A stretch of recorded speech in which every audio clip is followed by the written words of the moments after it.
한덕수 대행에 대한 변수도 사실 남아 있습니다. 그 전에 저희가 잠깐 정당 지지도 잠깐 보여드리고 넘어가겠습니다.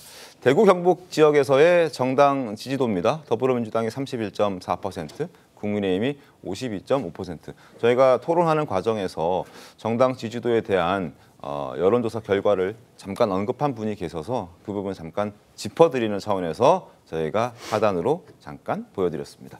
자, 한덕수 얘기해보겠습니다. 국민의힘은 여전히 한덕수 대행 변수가 남아 있습니다. 물론 한 대행은 아직 명확한 입장을 밝히고 있지는 않습니다만 다음 주 출마할 수 있다는 얘기도 보도도 나오고 있는 상황입니다. 어제 국무회의 모습 잠깐 볼까요? 오는 4월 24일 저녁 9시 미국 시간으로 오전 8시 최상목 경제부총리와 안덕근 산업부 장관은 미국 베센트 재무부 장관, 그리어 USTR 대표와 한미 2+2 통상협의를 개최합니다. 이번 만남은 우리와의 통상관계 중요성을 고려한 미국 측 제안으로 성사되었으며 양국 경제 통상 책임자 간 허심탄회한 대화와 협력을 바탕으로 상호 이익이 되는 해결책을 마련하는 물꼬를 틀 것으로 기대합니다. 각 부처 장관님들께 당부드립니다. 국민의 공복으로서 어떠한 어려움 속에서도 민생과 대한민국의 미래를 위해 단 한순간도 소홀함 없이 혼신의 힘을 다해야 합니다. 들으신 것처럼 국민의 공복으로서 혼신의 힘을 다해야 한다라고 국무회의에서 당부를 했고 경제부처 장관들이 어제 한미 2+2 통상협의를 위해서 출국한다는 사실도 이제 한덕수 대행이 직접 알렸습니다. 그리고 오후에는 프란치스코 교황 분향소를 찾아서 조문까지 했는데 이걸 두고 또 말들이 많았습니다. 강성필 부대변인님, 네. 일단 뭐 국정 수반으로서의 모습이다라고 그냥 그 있는 그대로 액면 그대로 보는 사람도 있는 반면에 대선 행보다. 이렇게 비판하는 의견들도 있던데 어떻게 보셨습니까? 그러니까 사실 어제 있었던 그 조문은 네. 저는 당연한 거라고 생각합니다. 당연한 거다? 예. 하지만 그것까지 의심받고 비난받는 이유는 그 전에 있었던 일정 때문인 거죠. 영호남에 가서 자동차 공장 방문한 것까지 여기도 괜찮았습니다. 네. 하지만 식당에다가 식자재 기부하고 선물하고. 손편지까지 썼어요. 네. 그러니까 원래 그러셨던 분이면은 아무런 문제가 없죠. 그런데 원래 그러지 않았던 분이 손편지까지 썼다는 것. 그러니까 거기에 연장선상으로 한덕수 권한대행이 출신이 호남이다, 전북이다. 네. 이게 또 부각된 거 아니겠습니까? 네. 그거 저도 그런 줄 알았어요. 그랬는데 알고 보니까 또 이분이 공직생활을 오랫동안 하시면서 보여온 행보 중에는 나는 서울이다, 또 전북이다.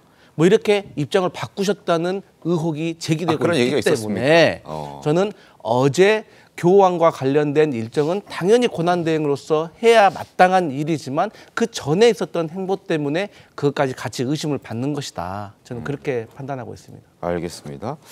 자, 국민의힘 측에서는 지금 출마 확률이 90%다.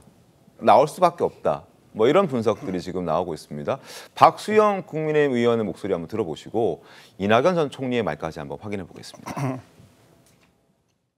지금 상태라면 결국은 불려 나오지 않을까 싶습니다. 이 상황을 보고 뭔가 다른 유력한 대안이 있다면 편하게 선거 관리하고 물러나면 될 텐데 그런 형편이 아니라는 것 때문에 네. 당신 나름의 책임감 때문에 고민하는 것은 아닐까 하고 짐작합니다.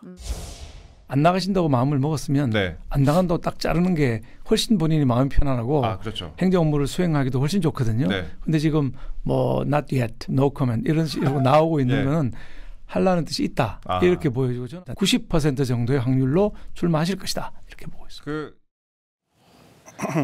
저런 얘기들이 지금 정치권에서 나오고 있습니다. 다음 주에 출마 선언한다 이런 얘기까지 지금 나오고 있는데 국민의 내부에서는 뭐 사실 적극적으로 얘기하고 있지는 않지만 어떻게 좀 전망하십니까? 저는 민주당 하기에 달려있다라고 보고 민주당 있습니다. 하기에 달려있다? 사실 저번 주 일정 가지고도 많은 의미 부여를 해주셨는데 네?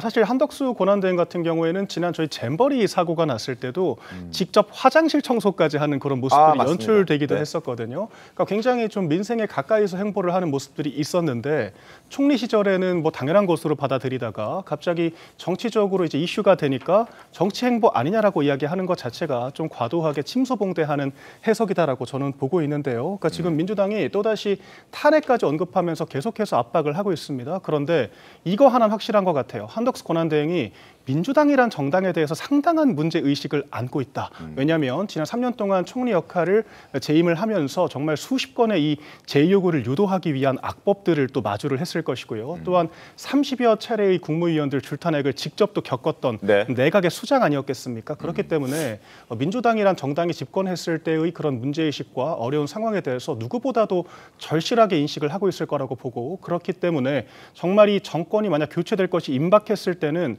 이 국가적인 결단, 국가를 위한 결단을 할 수도 있겠다. 이제 전 그런 정도의 생각을 하고 있습니다.